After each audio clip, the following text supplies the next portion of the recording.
Bismillahirrahmanirrahim. Assalamualaikum warahmatullahi wabarakatuh.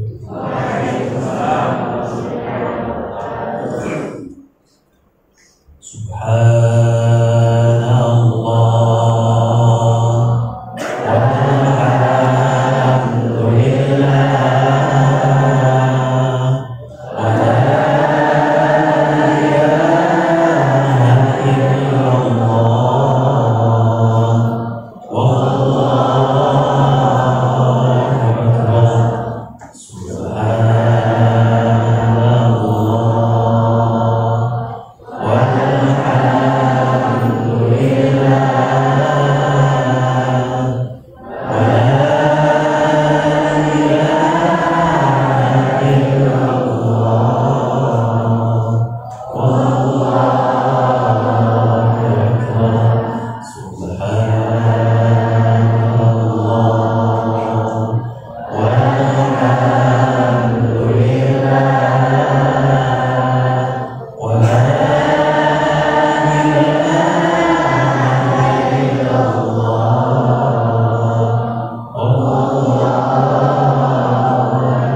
wallahu akbar. Bismillahirrahmanirrahim. Alhamdulillah wassalatu wassalamu ala Rasulillah wa ala alihi wa sahbihi wa mawala. Allahumma faqihna fid din wa 'allimna ta'wil. Allahumma 'allimna ma yanfa'una wanfa'na bima 'allamtana wa zidna 'ilma. Umi yang jasa sulwati, mudah-mudahan Allah sehatkan, Allah berkahi, Allah lindungi, dan Allah menjawab semua doa-doanya untuk bisa menemani santri dan para guru di pesantren, para orang tua yang mudah-mudahan Allah jadikan orang tua yang saleh dan salehah. Allah berkahi rezekinya, diberikan rezeki yang halal dan thayyibah wasi'an mubarakah, diberikan anak cucu keturunan yang saleh-saleh di juga Allah Subhanahu wa taala di dunia wa ukhra. Para dewan guru yang mudah-mudahan Allah sehatkan, Allah kuatkan, Allah tambahkan, Allah sabarkan dalam mencetak membentuk generasi dan generasi penerus Nabi Muhammad SAW. Semoga apa yang telah dicapai dan apa yang telah diusahakan menjadi pemberat amal timbangan dunia dan akhirat, dan Allah ganti dengan kebaikan dan dunia dan akhirat. Anak-anakku sekalian, santriwati, mudah-mudahan Allah sehatkan, Allah berkahi, Allah ridhai perjalanan kalian, Allah selamatkan pulang pergi kalian, rihlah sa'id dan safarun sa'id, dan bisa kembali dalam keadaan lebih baik, lebih siap untuk menerima ilmu dan bekal kehidupan di masa depan. Amin ya rabbal alamin. Bapak dan ibuku, para dewan guru, para santri yang dimuliakan Allah Subhanahu wa taala. Alhamdulillah, pada hari ini 24 atau 25 besok ya.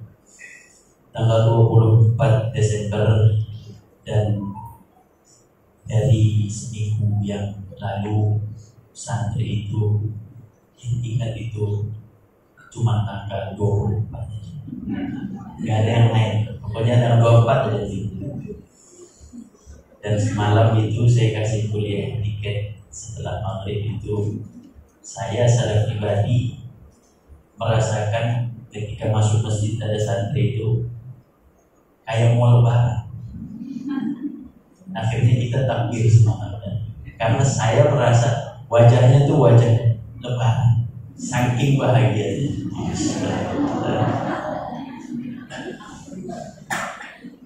Dan alhamdulillah kami atas nama pesantren, atas nama Dewan Guru dan seluruh staf yang ada, insya Allah telah memberikan yang terbaik untuk anak bapak dan ibu. Tentu banyak kekurangan, banyak khilafan, banyak kesalahan. Mudah-mudahan dibukakan pintu maaf yang sebesar-besarnya. Tapi insya Allah kami tetap berpegang teguh kepada sebuah konsep, yaitu mendatangkan, menghadirkan kesolehan dari dalam hati. Itu yang kami bangun selama kurang lebih 6 bulan, di mana santri didekatkan dengan Allah, dengan ilmu, bukan dengan peraturan. Dan mudah-mudahan mereka bisa menjaga diri mereka di luar kelak.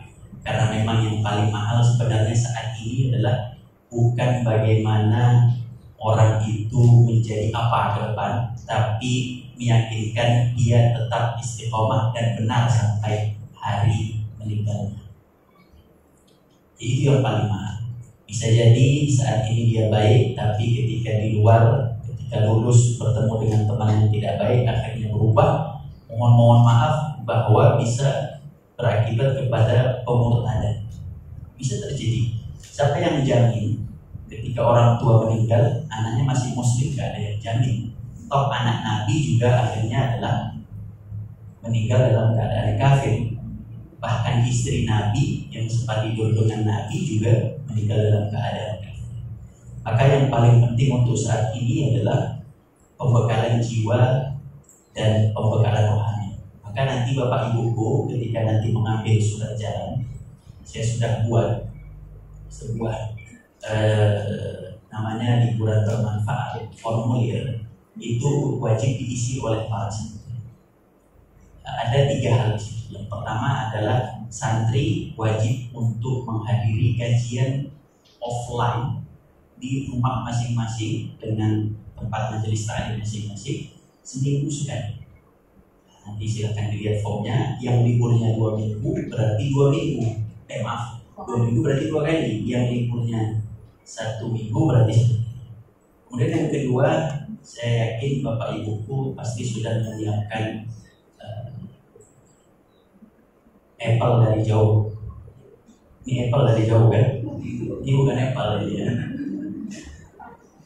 Bapak Ibuku pasti sudah menyiapkan ini untuk anak-anak Bapak Ibu. Dan saya yakin, dan pasti yang paling ditunggu-tunggu oleh anak Bapak Ibu adalah my dad, where is my handphone? Please give me. Dan seterusnya. Maka pesantren juga mewajibkan para santri untuk belajar bahasa Inggris melalui YouTube dan aplikasi seterusnya. Diberi kebebasan, silakan cari materi masing-masing dan nanti menuliskan persiap pencapaian. Itu yang kedua. Yang terakhir, ini khusus bagi anak-anakku kelas 4, 5, dan 6 atau 1 sampai 3 SMA.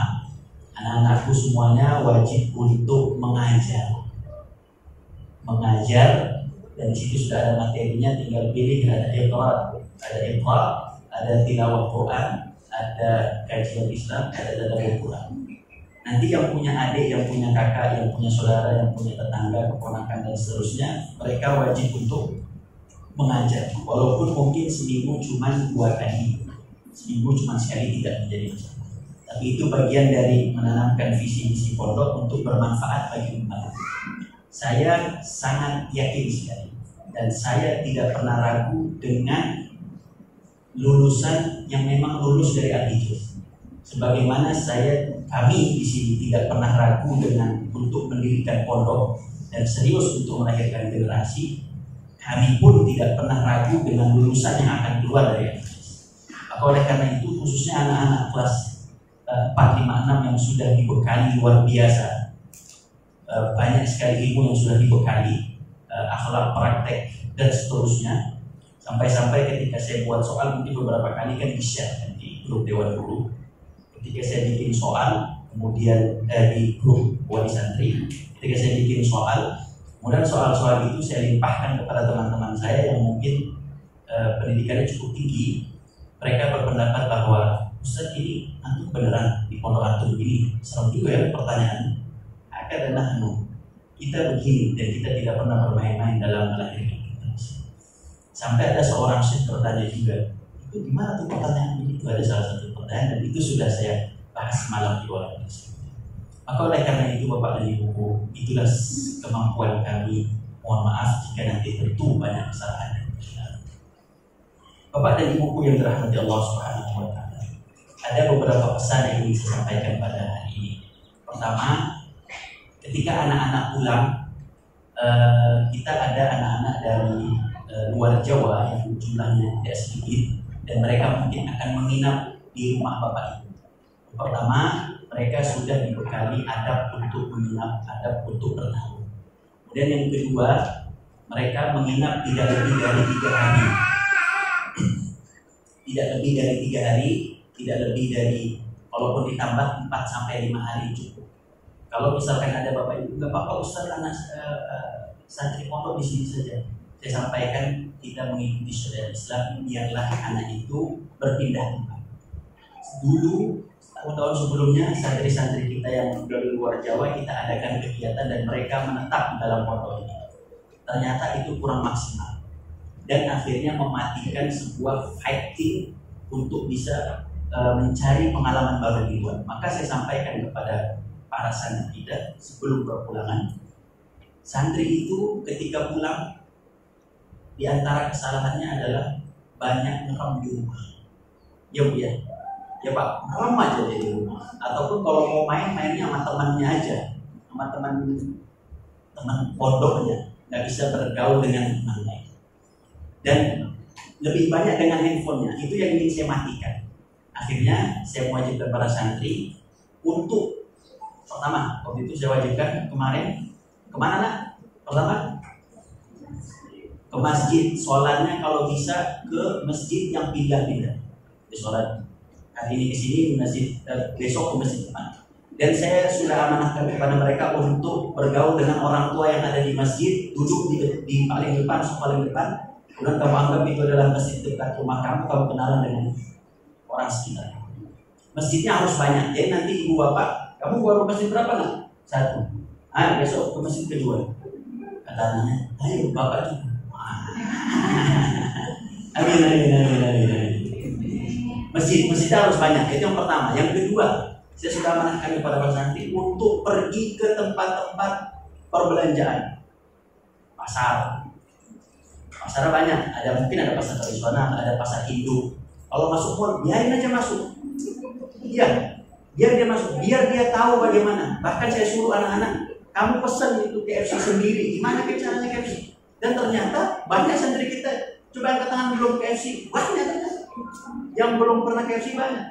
Ataupun dia pernah tapi yang pesenin orang tuanya. Saya tidak mau biarkan dia coba untuk praktek bagaimana dia menjalani hidup ini. Lepas dia. Dan saya sudah sampaikan juga kepada mereka untuk keluar, misalkan keluar naik apa? Ada jalan-jalan murah namanya. Jalan-jalan murah ya kita siapkan uang saja, bekal dari rumah, ya kan? Kemudian dia naik tren, LRT, MRT dan seterusnya, atau dia naik busway. Itu kan murah. Anak-anak saya yakin ini belum pada tahu bagaimana cara naiknya. Biarin aja dia naik. Salah, tersesat, nyasar, biarin nyasar. Balik itu, tenang aja, gak usah khawatir itu. Karena kami dididik begitu. Kami tidak pernah dididik diarahin terus, tidak pernah dicepokin begini-begini. Enggak, kami hidup menjadi seorang yang mentality.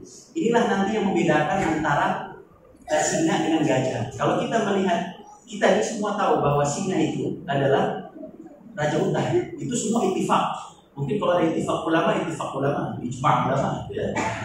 Ijma' ulama al-hayawan, taban. Bisa ulama muslimin, taban. Lion is the king of jungle. Singa itu adalah raja hutan. Dan raja hutan beda sama kambing dan gajah. Bedanya apa? Raja hutan itu kalau jalan sendiri, kambing bareng-bareng. Iya, makanya anak-anak ini harus dia dikasih amanah jalan. Pokoknya kamu harus sampai sini. Gimana caranya? Dia mikir, Bu, dia akan bertanya. Itu akan melahirkan mentality yang kuat dan jiwa fighter untuk future mereka. Nah, apa bedanya? Itu tadi ya, bedanya kambing sama singa. Dan apa bedanya singa dengan gajah? Bedanya mudah saja. Ketika singa lihat gajah, ketika gajah Padahal kalau diukur singa itu gak lebih besar. Singa bukan hewan paling cerdik. Singa bukan hewan paling kuat. Mungkin yang lebih kuat adalah gajah. Mungkin yang lebih besar adalah gajah. Yang lebih cerdik adalah anjing. Kan begitu kan kita diajarin begitu. Yang lebih pintar adalah anjing. Tapi kenapa tiba-tiba lion itu tidak ada demokrasi, tidak ada pemilu, kok tiba-tiba jadi raja? Jawabannya adalah di mentalitas, di mentality. Kalau gajah lihat singa, kabur. Wah, ini musuh saya, dia nerkam saya. Singa lihat gajah yang lebih besar, ini makan siang saya. Paham bedanya? Itulah mentality. Nah, kamu lihat KFC, saya belum pernah mundur. Mental gajah. Biarin dia jalan. Dan saya amanahkan untuk santri yang menginap di rumah temannya untuk meninggalkan 1 hari.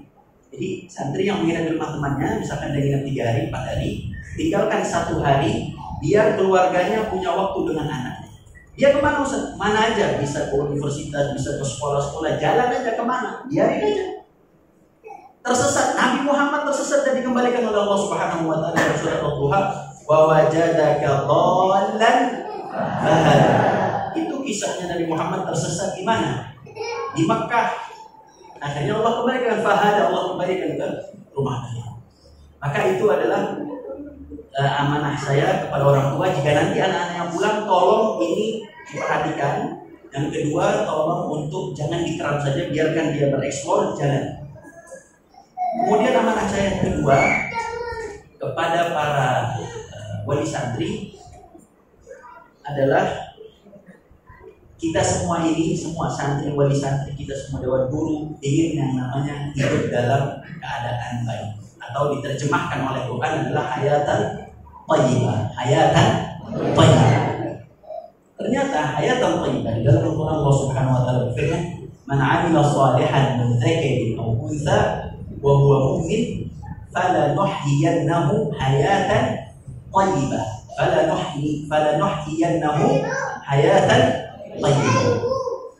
Jika ada seorang laki-laki min dzakarin aw untha, laki-laki atau perempuan. Bapak dan ibuku, laki dalam bahasa Arab itu ada 2. Yang pertama adalah zakar. Zakar itu artinya laki. Yang kedua adalah rajul. Kenapa di dalam ayat ini Allah menggunakan kata zakar, tidak menggunakan kata rajul? Karena kata rajul itu hanya dikhususkan dalam Al-Quran, fungsinya untuk seorang laki-laki hebat, berani, punya mentalitas, dan dia berdakwah kepada Allah Subhanahu wa taala dengan caranya. Makanya di dalam Al-Quran banyak kata rajul itu, dalam surat Yasin ada, surat Ghafir ada, semuanya menunjukkan kepada rajul itu adalah sebuah laki-laki yang hebat. Gak ada kalimat rajul di dalam Quran menunjukkan kepada kelemahan, gak ada. Makanya ada ayat dalam surat An-Nisa, ar-rijalu qawwamun. Qawwam itu sifat luar biasa, hebat, dahsyat. Itu bukan zakar. Tidak semua laki-laki rijal, tapi semua laki-laki zakar. Tidak semua laki-laki rijal, tapi semua laki-laki zakar. Contoh, kita punya anak kecil. Anak kecil, masih kecil. Ini namanya zakar, bukan rajul. Rajul itu orang hebat. Di dalam surat Yasin disebutkan, surat Ghafir disebutkan, wa qala rajulun mu'minun min ali fir'auna yaktumu imanahu. Ada dari keluarga Firaun yang beriman kepada Musa, kepada Allah, tapi dia berdakwah kepada Firaun. Ini satu-satunya orang yang berdakwah kepada Firaun. Kalimatnya wa qala rajulun mu'minun, wa qala rajul mu'min. 2 sifat. Rajul itu pasti beriman dan dia berani untuk berdakwah. Dan memang begitu. Maka di ayat ini Allah Subhanahu wa taala mengatakan man 'amila shalihan min dzakar. Allah tidak mewajibkan kata rajul, karena ketika diwajibkan rajul, mungkin kita ini enggak masuk standar rajul dalam Quran. Nah, makanya ayat waris lir rajuli apa lil dzakari? Lil dzakari mithlu hadhil unsayain atau lir rajuli mithlu hadhil unsayain? Lil dzakari. Pakai kata zakar, lil dzakari mithlu hadhil unsayain. Bahkan anak yang baru lahir orang tuanya meninggal dapat waris. Karena apa? Karena memang ayat waris tidak perlu rojul, dia hanya perlu laki-laki, dia dapat 2 bagian dibandingkan perempuan. Pada ayat ini juga sama. Kita tidak dituntut untuk menjadi orang hebat dulu baru Allah terima amal kita. Tidak.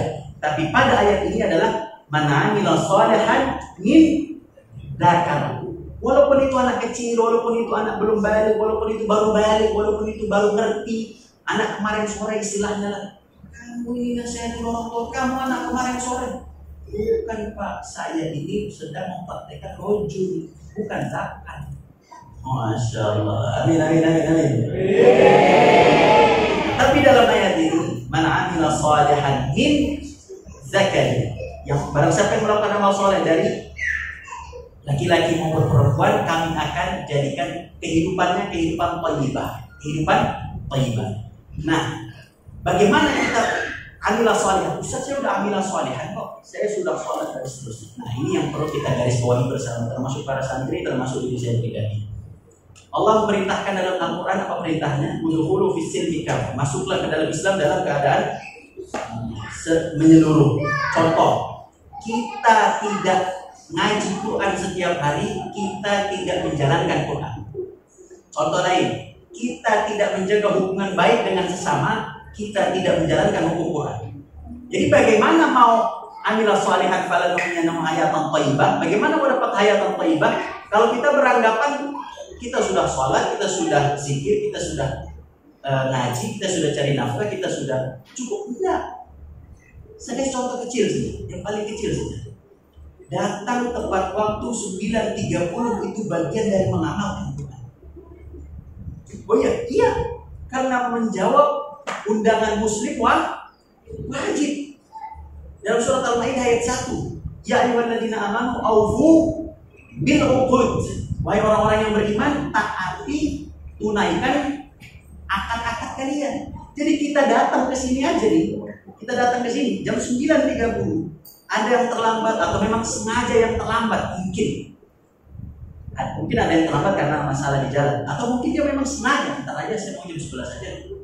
Nah, itu aja bagian sudah tidak mengamalkan Quran. Jadi mau gimana, mau hayatan thayyibah kalau itu nggak dilaksanakan dari hal yang paling kecil. Saya ambil contoh kecil lagi. Misalkan kita sebagai muslim, jujur kita semua banyak mengeluh ini. Nah, kemarin waktu saya dari negeri jiran, istri saya bilang di sini hujan. Kan kalau pesawat hujan kan kurang bagus, cuaca buruk. Sini hujan. Saya bilang gak usah ngomong hujan. Allahumma shayyiban nafi'an, doa sama biar saya diselamatkan. Naik, tidak ada lagi. Mugari salah sih. Mugari, cuaca buruk. Oh, itu semua orang banyak pada cemas, ya, banyak pada cemas. Kemudian akhirnya, alhamdulillah wassalam. Ingin saya garis bawahi ya. Innal insana khuliqa halu'a. Manusia itu, kata Allah, diciptakan dengan keluh kesah. Idza massahu syarru jazua wa idza massahu khairu manua. Kalau dia dikasih yang baik, dia pegang, dia tahan kebaikan itu, enggak dia dikasih orang. Kalau dia dikasih keburukan, dia mengeluh. Kecuali illal musalli, kecuali orang yang sholat. Berarti kalau sholat kita tidak melarang kita untuk mengeluh, berarti kita belum mengamalkan Quran. Makanya kita nggak dapat hayatul thayyibah. Maka mengamalkan Quran itu bukan besar-besar, tidak. Dari yang paling kecil itu sudah akan mendapatkan hayatul thayyibah. Contoh, misalkan saya sudah sampaikan kepada anak-anak sekalian. Nah, sedekah subuh saya sampaikan. Sedekah subuh. Ustaz sudah menjalankan sedekah subuh hampir kurang lebih 9 sampai 10 tahun dan saya tidak pernah merasa, saya secara pribadi tidak pernah merasakan diri saya di sini, tidak pernah merasakan diri saya kurang Allah kasih. Sedekah subuh. Pertanyaannya, kita sudah berapa tahun melaksanakan sedekah subuh? Itu kan perintah Islam. Oh, akhirnya Ustaz, kenapa saya kok hidup sulit, anak tidak terjaga dan seterusnya masalah luar biasa. Kita nggak menjalankan Quran 100%. Makanya nggak thayyib. Dan ketika saya melihat kalimat thayyib di dalam Quran, kalimat thayyib di dalam Quran itu semua identiknya dengan kebaikan kehidupan dunia. Semua. Thayyib itu identiknya kepada kebaikan dunia, material. Ya, kenapa? Dalam Quran, qulu washrabu ya rusulu qulu minat thayyibat. Qulu halalan thayyiban. Semua tuh saya perhatikan itu kok thayyib itu semua kepada rizki. Maka saya berani jamin nggak ada orang yang menjalankan hukum Quran 100% hidupnya sengsara. Saya berani jamin. Sebaliknya, dia menjalankan hukum separuh, pasti dia akan hidupnya sengsara. Karena separuh. Sama orang mencemooh, sama orang begini, sama dizolimi orang, dizolimi balik, tidak menjaga hubungan baik, kurang menepati janji, tidak banyak berbohong. Dan itu kan hal-hal ringan. Bagaimana kita mau hayatan thayyibah kalau kita sudah melanggar hukum-hukum Allah dari hal yang paling kecil? Gak usah sholat dulu, gak usah hal yang lain. Maka oleh karena itu pesan untuk saya pribadi dan anak-anakku sekalian, para dewan guru dan para wali santri yang dimuliakan Allah, kita mulai hari ini menjalankan amalan salihat yang sempurna dari Allah, dari Quran, dan percaya sama Quran. Tidak usah ragu sama Quran sama hadis. Semalam saya melihat sebuah potongan video. Ada seorang Kristiani mati suri. Kemudian dia menceritakan bagaimana penderitaan di akhirat sana. Dia dibawa oleh sebuah baju putih, kemudian dia melihat neraka luar biasa, orang dipotong luar biasa. Dan dia melihat, dan itu benar, dia menyaksikan. Ada yang mati dicongkel, dia sampai dia masuk ke sebuah neraka itu, kemudian dia katakan lebih busuk baunya daripada pasar yang paling busuk pernah saya lihat. Dan itu benar, artinya apa? Quran itu benar. Dia sedang menceritakan Quran. Sampai dia bilang ada yang tangannya dipotong, tiba-tiba ada lagi. Ada yang dimakan oleh ulat dan seterusnya. Hidup lagi. Dan itu benar. Kullama nawrijat juluduhum baddalnahum juludan ghairahu. Ketika habis sudah badannya, kami tumbuhkan lagi badannya. Untuk dipotong lagi, untuk dibakar lagi dan seterusnya. Itu real. Itu orang Kristiani sedang ngomong. Dia sedang menceritakan bagaimana mati suri. Maka kita sama Quran itu gak usah ragu 1000%, gak ada keraguan 0,1% gak ada. Quran itu hak, benar. Amalkan semuanya yang ada di Quran. Pelan-pelan, saya berani jamin hayat thayyibah.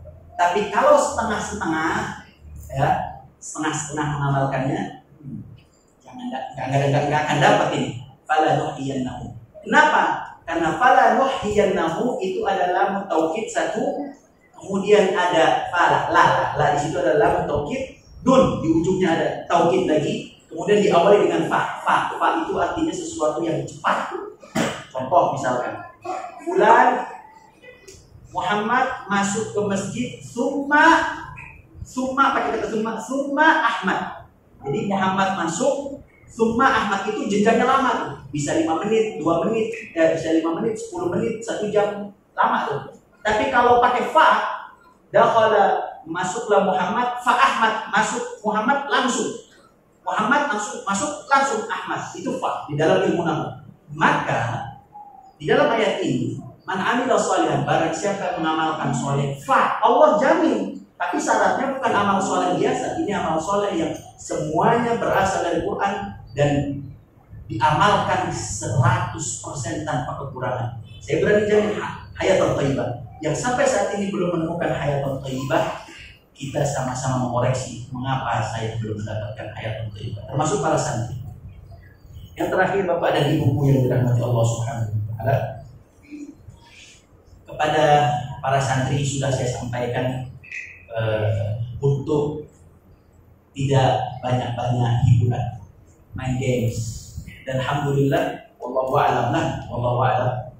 Mungkin satu-satunya pesantren yang tidak mengadakan nobar ya cuma ini. Mungkin pesantren lain, apalagi yang kemarin yang menang siapa? Wah, Argentina, Masya Allah. Lionel Messi ya, Masya Allah. Argentina menang lawan siapa? Ibu tahu, sambil masak kalian. Saya sudah sampaikan pada anak-anak sekalian untuk jadi manusia yang mahal, jangan suka yang jahat. Dan saya sudah sampaikan kepada mereka semua bahwa sebesar apapun sebuah prestasi dunia, sebesar apapun prestasi dunia. Firaun yang mengaku dirinya Tuhan, qala ana rabbukumul a'la. Kemudian Maradona yang telah mendapatkan the hand of God, tangan Tuhan. Semua itu sekarang, pertanyaan saya sekarang, mana? Mana mereka semua? Dan mana hasil mereka semua? Jawabannya nol.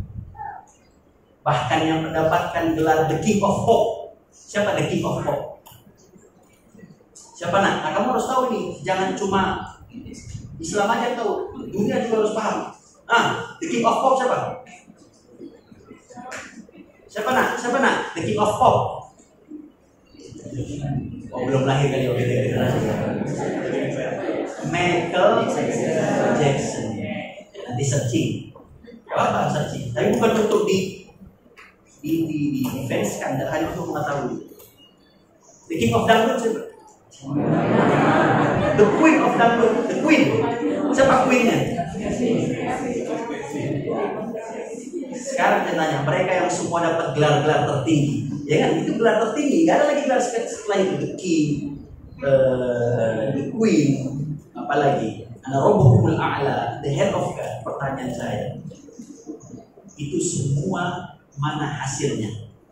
Nggak ada, nol. Kenapa? Karena semua hiburan, receh. Hiburan itu dalam hati saya receh, nol, receh, nggak ada apa-apanya. Maka saya katakan, guru di pesantren lebih mulia di hadapan umat manusia dibandingkan mereka yang dapat gelar dunia. Kenapa? Karena guru di pesantren menghasilkan generasi yang akan menghasilkan generasi dan generasi, sedangkan mereka tidak akan bisa melahirkan generasi karena mereka hanya melahirkan hiburan semata. Tepuk tangan untuk kita.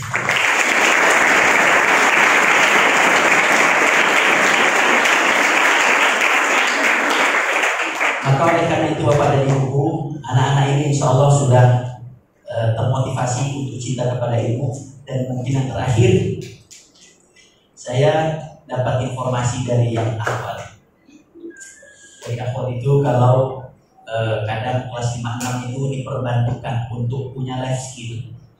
Diperbantukan untuk punya life skill perempuan masak. Bilang sama ibu dapur. Ibu dapur atau mbak atau siapa lain, tolong itu kajian saya di study. Yang saya garis bawahi, alhamdulillah ternyata yang dicintai oleh santri kita itu kajian.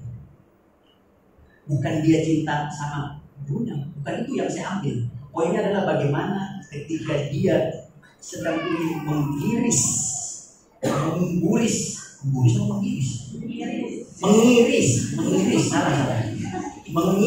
cabai, mengiris buah-buahan atau sayur-sayuran yang ingin masuk ke dalam otaknya adalah kajian. Dan saya katakan demi Allah, yang hanya bisa merubah orang kajian, bukan. Dan itu yang saya sangat terenyuh. Alhamdulillah mereka lebih cinta kepada kajian dibanding lebih cinta kepada musik dan hiburan. Semoga Allah Subhanahu wa taala merahmati kita semua, meridhoi kita semua. Allah jaga, Allah berikan kesolehan lahir dan batin, orang tua yang dimudahkan oleh Allah Subhanahu wa taala, dan kami titipkan kepada bapak dan ibu untuk dijaga mereka semua, didoakan mereka semua, dibimbing mereka semua, dan mudah-mudahan Allah pertemukan kita dalam keadaan yang lebih baik, lebih berkah. Al-Fatihah. Bismillahirrahmanirrahim. Alhamdulillahirabbil alamin arrahmanir rahim maliki yaumiddin. Iyyaka na'budu wa iyyaka nasta'in.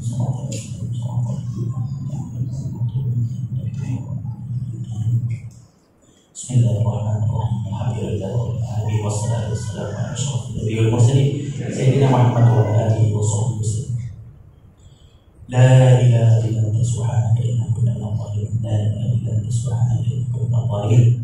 La ilaha illa anta subhanaka inna kunna minadh dhalimin. Allahumma ij'al jam'ana hadha jam'an marhuman wa tafarruqana min ba'dihi tafarruqan ma'suman wa la taj'al fihi wa la ma'ana shaqiyyan wa la mahruman wa la maqrutan bi rahmatika ya arhamar rahimin. Ya Allah, jadikanlah perkumpulan kali ini, ya Allah, perkumpulan yang Engkau berikan kasih sayang kepada ya Allah. Jadikanlah perpisahan kali ini, ya Arhamar Rahimin, adalah perpisahan yang Engkau selahani, Engkau lindungi, ya Arhamar Rahimin. Allahumma ighfir li abina wa li mu'assisi hadha al-mahad, ya Allah. Ya Allah, ampunilah dosa daripada kami pendosa dan ini ya Allah. Allahumma fir lahu warhamhu wa'afihi wa'fu anhu. Ya Allah, angkatlah derajat Abi Rizal ya Allah, masukkan dia ke dalam surga bighairi hisab. Ya Allah, ya Arhamar Rahimin, berikanlah keberkahan kepada ibunda kami ya Allah, sehatkanlah beliau ya Allah, dan mudahkan urusan beliau ya Allah dalam mendidik para santri-santrinya ya rahmatika ya Arhamar Rahimin. Ya Arhamar Rahimin, ya Mujibas Sa'ilin, berikanlah kemudahan kepada orang tua para wali santri ya Allah, dan para dewan guru ya Arhamar Rahimin dalam mendidik generasi ini ya Allah. Berikanlah mereka semua kesabaran, rezeki yang halal, thayyiban, wasi'an, mubarakan, wa anta khairur raziqin. Ya Allah, kami titipkan anak-anak kami kepadamu ya Arhamar Rahimin, sebagaimana Engkau titipkan Nabi Muhammad SAW kepada para penjaga, kepada para wanita kecil ya Allah. Ya Arhamar Rahimin, ya Mujibas Sa'il, jagalah anak-anak kami ya Allah, lahiriah dan batiniah ya Allah. Berikanlah mereka teman-teman terbaik, tempat-tempat terbaik ya Allah, untuk bisa dikunjungi dalam masa bulan ini ya Allah. Ya Allah, tegurlah kami semua ya Allah ketika kami dalam keadaan maksiat ya Arhamar Rahimin. Ya Allah, berikan ampunanmu, rahmatmu, keberkahan kepada semua ya Arhamar Rahimin. Lindungilah kami Allah dari musibah dan bencana ya Allah. Rabbana hab lana min azwajina wa dhurriyyatina qurrata a'yun waj'alna lil muttaqina imama. Rabbana rabbi ij'alna muqimas shalah wa min dhurriyyatina rabbana wa taqabbal du'a. Wa sallallahu ala nabiyyina wa ala alihi wa sahbihi wasallam wa akhiru da'wana alhamdulillahi rabbil alamin. Al-Fatihah. Bismillahirrahmanirrahim. Alhamdulillahi rabbil alamin. Arrahmanirrahim. Maliki yaumiddin. Iyyaka na'budu wa iyyaka nasta'in. Assalamualaikum warahmatullahi wabarakatuh.